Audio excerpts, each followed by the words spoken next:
तो अभी आप लागू मत कीजिए। पहले एक पैनल बनाइए जो किसानों को और सरकार के बीच की आपसी बातों को समझेगा कि क्या दोनों में सही है। देखिए इसमें कुछ अच्छाइयां भी हैं कानून में, कुछ खराबियां भी हैं। तो ये ऐसा मामला चलते रह गया। सुप्रीम कोर्ट ने फाइनली एक महीना पहले यानी 22 अक्टूबर 2021 को कह दिया किसानों से कि आप प्रोटेस्ट करने का अधिकार है, लेकिन आप रोड जाम नहीं कर सकते, आपको रोड खाली करना पड़ेगा। तो गवर्नमेंट ने रोड खाली भी कराया था। मेनली किसान 3 जगह बैठे थे, टिकरी बॉर्डर, सिंधु बॉर्डर और गाजीपुर बॉर्डर। वो जो यहाँ यही 3 बॉर्डर था इसमें, जो दिल्ली में ये लोग एक्वायर किए हुए थे। तो बाद में इन्हें खाली भी कराया गया। कई सारे आप देखे होंगे ट्रैक्टर रैली हुई थी, कई सारी इसमें घटनाएं भी दुखद हो गई, जैसे लाल किला वाली घटना थी। तो ये कई सारी चीजें चलते रहे से, जैसे आप 26 जनवरी को देखे थे तो भारत का झंडा के पास ये धार्मिक झंडा, ये काफी चीजें थी।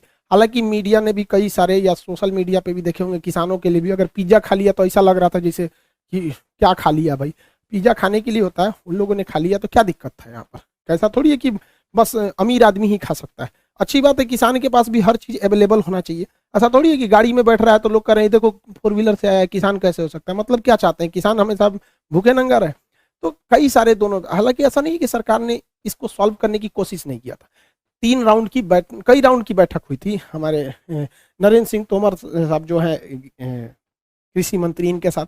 अब इसमें कई ऐसी घटनाएं, राकेश टिकैत जी तो उस दिन रो भी दिए थे जब 26 जनवरी का मैटर हुआ था, तो खैर वो घटनाएं अलग थी। तो फाइनली डिसीजन ले लिया गया कि इसे वापस लिया जाएगा। यह आंदोलन पूरी तरह से अहिंसक ही था, अगर छोटे मोटे झड़पों की बात न करें तब यहाँ पे, तो अहिंसक आंदोलन ही आगे जाके सफल हो जाता है।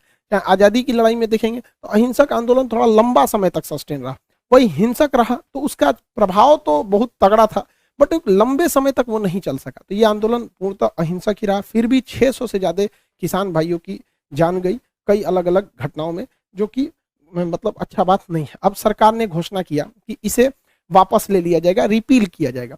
तो कब किया जाएगा, तो शीतकालीन सत्र। इस साल जो शीतकालीन सत्र चालू हो रहा है वो 29 नवंबर को चालू हो रहा है और ये जाएगा 23 दिसंबर तक, अप्रॉक्स एक महीना का डेट है मान के चलिए। इसमें संसद में ये रिपील विधेयक जाएगा। संसद को जब वापस लिया जाता है, नहीं रिपील किया जाता है, तो सेम प्रोसेस है। लोकसभा में रखा जाएगा कि हम इस विधेयक को वापस लेना चाहते हैं, तो यहाँ बहुमत से पास होगा, हाँ भैया हम भी वापस, ठीक है आप वापस ले लीजिए। फिर राज्यसभा में जाएगा कि हम विधेयक वापस लेना चाहते हैं, तो इसे भी बहुमत से वापस लेना पड़ेगा। और राष्ट्रपति के पास साइन करने के लिए जाएगा, आप भी साइन कर दीजिए। जब राष्ट्रपति साइन कर देंगे तो वापस हो जाएगा। मतलब जिस तरह से विधेयक को लाना होता है, सेम उसी तरह से विधेयक को वापस भी करना होता है। इवन नाम भी चेंज नहीं होता है, जो विधेयक लाने के टाइम पे था ना वही नाम यहाँ भी रहेगा, बस लास्ट में रहेगा रिपील बिल, मतलब वापस लेने के लिए यहाँ पर। उसके बाद ये विधेयक मतलब वापस लिया जाएगा। हालांकि ऐसा नहीं है कि विधेयक को वापस ले लेने से कोई बहुत बड़ा चीज हो जाएगा भाई। तो किसानों की तो स्थिति वही है। ओवरऑल किसानों का मांग क्या था, देखिए ये विधेयक में क्या अच्छाई थी क्या खराबी, इसको हमने बहुत पहले ही, जब ये विधेयक आया था 1 साल 1.25 साल पहले ही हम ये वीडियो बना दिए थे। इसको लगभग 2 करोड़ से ज्यादा लोगों ने देख लिया है। अच्छाई खराबी अभी हम यहाँ डिस्कस नहीं करेंगे उसके बारे में, लेकिन फिर भी इस विधेयक के शॉर्ट टाइम बहुत सारे फायदे थे, लेकिन लॉन्ग टाइम में लॉस था। कई लोग कहते हैं कि इस विधेयक के कई सारे फायदे थे, भाई हर चीज के कुछ फायदे कुछ घाटे होते हैं। ऐसा लगता है कि अगर इस विधेयक से किसानों का बहुत बड़ा फायदा होगा, तो जो कानून के तहत यहाँ लागू है वो ऑलरेडी 2006 से बिहार में लागू है। तो कौन सा बिहार के किसान बहुत आगे हो गए। दयनीय स्थिति आके बिहार के किसान को देखिएगा तो बेचारों का फसल सूख जाता है, साउथ बिहार का, नॉर्थ बिहार का बाढ़ में डूब जाता है, बहुत स्थिति खराब है। ये विधेयक में जो मेनली 3 चीजें थी कि कोई भी अब भंडारण रख सकता है, कितना भी रख सकते हैं। भैया किसान का रहने के लिए अच्छा घर नहीं होता है, कहते भी हैं घर टपकती थी उस किसान की, फिर भी वो बारिश के लिए दुआ करता था। तो किसान को अपना घर रखने का नहीं है, वो कहाँ से भंडारण कर पाएगा, तो ये तो अमीर लोग ही कर पाएंगे। दूसरा कहा गया कि आप कहीं का सामान कहीं भी बेच सकते हैं, अच्छी बात है, लेकिन एक बात बताइए, बड़ा सा भी बड़ा किसान रहेगा ना, गांव का बहुत बड़ा भी किसान यूपी बिहार महाराष्ट्र में रहेगा, तो उसके पास 200 से 300 बोरे ही अनाज हो पाएगा, यानी 1 ट्रक हो जाएगा। अब बिहार का किसान अगर 1 ट्रक अनाज अगर दिल्ली में अच्छा दाम मिल रहा है ले जाएगा दिल्ली बेचने, तो उसको 80,000 किराया लग जाएगा। भैया 10,000 का प्रॉफिट के लिए वो 80,000 किराया देने जाएगा, तो फिर यहाँ फायदा बड़ी कंपनियों को ही होगा। तो दूसरा कहा गया कि भाई आप कॉन्ट्रैक्ट फार्मिंग कर सकते हैं। तो कॉन्ट्रैक्ट फार्मिंग में है क्या कि किसान बड़े बड़े उद्योगपतियों से बात नहीं कर पाए। एक बेचारा किसान बैंक में अच्छा से खाता नहीं खुलवा पाता है, उसे कह दें KYC लाइए तो पूछने लगता है भैया फॉर्म भर दो, फॉर्म भर दो। बहुत स्थिति है इस टाइप का, और बड़ी बड़ी कंपनियां थोड़ा सा मनमानी ज्यादा कर देती हैं, ये ऑफर देंगी, ये देंगी, टर्म्स एंड कंडीशन इतना लगा देंगी कि किसान फंस जाएगा इसमें। हालांकि ये चीजें हैं, ये इतना खराब भी नहीं था यहाँ पे। ओवरऑल सबसे बड़ा डिमांड किसानों का क्या है, MSP।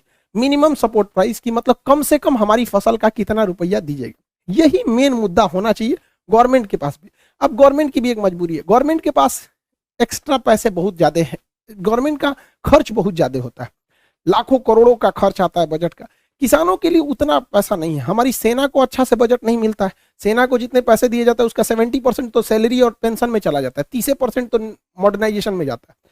अब सरकार के पास इतने पैसे नहीं है कि किसानों को उचित दाम दे सके, वरना हमको क्या मतलब बनता है कि हम अपना सामान लुधियाना बेचें कि पंजाब बेचें, क्या मतलब बनता है? हमको ये बताइए कि किस रेट में बेचना चाहिए। तो अभी भी एमएसपी पे कोई डिसीजन नहीं लिया पाएगा, और रियलिटी यही है कि गवर्नमेंट के पास इतना पैसा नहीं है कि किसानों का एमएसपी पे वो दाम खरीद सके। तो कम से कम एटलीस्ट एक दाम तो फिक्स कर देना चाहिए ना। अब जैसे टाइगर बिस्किट है या पार्ले जी बिस्किट है, गवर्नमेंट थोड़ी कहती है कि आप दिल्ली में बेचिए चाहे महाराष्ट्र में बेचिए, उसने तो दाम फिक्स कर रखा है, वैसे ही होना चाहिए। तो अभी भी किसानों का कहना है कि भैया हमारा अभी भी प्रॉब्लम सॉल्व नहीं हुआ, आपने एक विधेयक लाया था, बड़ा तामझाम से विधेयक वापस गया है। हमारा मेन मांग मतलब किसानों का मेन मांग क्या है? एमएसपी। और रियलिटी भारत में किसानों की बहुत दयनीय स्थिति है, किसानों को बस एक जगह फायदा होता है सब्जी में, और वो भी मतलब ठीक ठाक मिल गया तब, वरना ये भी खराब हो जाता है। लेकिन वैसे भी देहात में कहा जाता है कि नौकरी में सरकारी और खेती में तरकारी फायदा करता है, सब्जी में थोड़ा किसानों को ठीक ठाक फायदा हो जाता है। और इसमें गवर्नमेंट एमएसपी भी नहीं देती है, इस पे कोई कृषि कानून भी नहीं लगते हैं, तो आखिर इस पे फायदा क्यों हुआ? क्योंकि इसका एक अच्छा रेट मिल जाता है। तो किसानों को ओवरऑल विधेयक से कोई प्रॉब्लम नहीं है, किसानों को प्रॉब्लम है कि उनकी फसल का अच्छा मूल्य मिलना चाहिए। अब आप ये छोड़ दीजिए कि वियतनाम बेचना है कि जापान, आप रेट बताइए, वो किसान अपने से बेच लेगा। तो कहा जा रहा था विधेयक में कि आप यहाँ भी बेच सकते हैं, यहाँ भी रख सकते हैं, कॉन्ट्रैक्ट फार्मिंग कर सकते हैं। अरे भैया बेचेंगे कितना में ओवरऑल, इसका कहीं स्पष्ट चर्चा नहीं था। सब्जी भी बर्बाद हो जाती है। आंध्र प्रदेश का एक बार था कि टमाटर जो था 1.5 रुपये किलो बिका था, तो बेचारा क्या करेगा, किसान फेंक के चला जाता है। तो कभी कभी किसानों की भी दुर्दशा बहुत खराब है। तो फाइनली इस विधेयक को वापस लेने की घोषणा कर दी गई है, और नेक्स्ट सत्र में इसे वापस ले लिया जाएगा। अब इसके साथ ही भाई स्टूडेंट सबके लिए भी एक विधेयक आया था 2019 में। देखिए 2019 में रेलवे एनटीपीसी ग्रुप डी का फॉर्म आया था, और आप लोग जो तैयारी करते हैं वो तो तकलीफ को डायरेक्टली सोच सकते हैं। जरा ये बताइए, गरीब इंसान 2019 में फॉर्म भरा है, 2021 तक में उसका एग्जाम डेट नहीं दिया जा रहा है। कब देगा CBT 2, कब देगा, कब एनटीपीसी का फाइनल रिजल्ट, इसका रिजल्ट देगा, कब ग्रुप डी का एग्जाम लेगा, रेलवे कब, एकदम सोया हुआ है। एक तो नोटिफिकेशन डाल देता है पेंडेमिक को लेके। तो ये बड़ी दयनीय स्थिति है, सरकार इस पे भी ध्यान दे भैया। सबसे सरकार में जितने लोग बैठे हैं, हम लोग को भी भाई ध्यान दीजिए। आप क्या चाहते हैं, अब हम लोग भी किसान की तरह बैठा जाए? यहाँ पे टीचर स्टूडेंट सब परेशान है। इवन क्या है कि अब पढ़ाने में भी उस तरह का अजीब सा, लड़का पूछता है सर एग्जाम कब होगा, कितना पढ़े, उसका भी मनोबल टूट जाता है। तो सरकार को भी इस पे ध्यान देना चाहिए, एग्जाम डेट को क्लियर करे, रिजल्ट प्रॉपर टाइम से दे। आपका वो पता है कि हमको ये वैकेंसी जाते जाते 2024 आएगी, क्योंकि आया ही था ये वैकेंसी चुनाव में, क्लियर भी होगा चुनाव में। बट एटलीस्ट थोड़ा लड़कों को समझिए कि एक डेट तो कम से कम दे दीजिए। हवा में लड़का है अचानक, आपको अगर एग्जाम जनवरी में लेना है, फरवरी में लेना है, एटलीस्ट बता तो दीजिए कि भैया हम फरवरी में लेंगे। लड़का पढ़ेगा तो। अभी क्या है ना कि लड़का होपलेस भी है, उसका करियर भी खराब होगा। पता चला कल को आप अनाउंस कर दिए 15 दिसंबर से एग्जाम, तो अजीब हो जाएगा ना। आप बता दीजिए कि हम कब देंगे, हम कौन सा किससे मांगेंगे, अपने रेल मंत्रालय से ही तो बोल रहे हैं। तो समझना चाहिए वहाँ पे। और लड़कों को भी कहते हैं पढ़ाई कंटिन्यू रखिए। अब बहुत जल्दी सारे टीचर्स लोग आपस में हम सब डिस्कस कर रहे हैं, सारे टीचर्स डिस्कस कर रहे हैं, सब लगे हुए हैं। अब हम लोग की भी अपनी एक लिमिटेशन है, पूरी गवर्नमेंट भी बहुत जल्दी डिसीजन लेगी, तो आप पढ़ाई से भी पीछे नहीं हटिएगा। ये बुक्स जो थी भाई, ये बुक्स हम लोगों ने इसे ऑल ओवर इंडिया तक पहुंचा दिया। छत्तीसगढ़, उड़ीसा और महाराष्ट्र के लड़कों का कहना था कि सर हमारे यहाँ नहीं आया। साउथ इंडिया के लड़कों का स्पेशली डिमांड था कि सर ये बुक हमको इंग्लिश में चाहिए, हम इसको इंग्लिश ट्रांसलेट करा रहे हैं, 10 से 15 दिन में इसका इंग्लिश वर्जन भी आ जाएगा। ये एकदम यूनिक बुक है, क्योंकि इसमें चैप्टर वाइज भी है और एग्जाम वाइज भी क्वेश्चन है। आपको चाहते हैं कि अगर आपको एसिड एंड बेस से किस एग्जाम में किस टाइप के क्वेश्चन पूछते हैं, वो हर चीज इसमें अवेलेबल है। एक बार इसको खोल के जरूर देखेंगे लोग, समझ में गया। और एक बात और, ये देखिए भाई, छत्तीसगढ़ का हरदी बाजार है एक ठो कोरबा में, वहां के हैं तुकेश कुमार जी।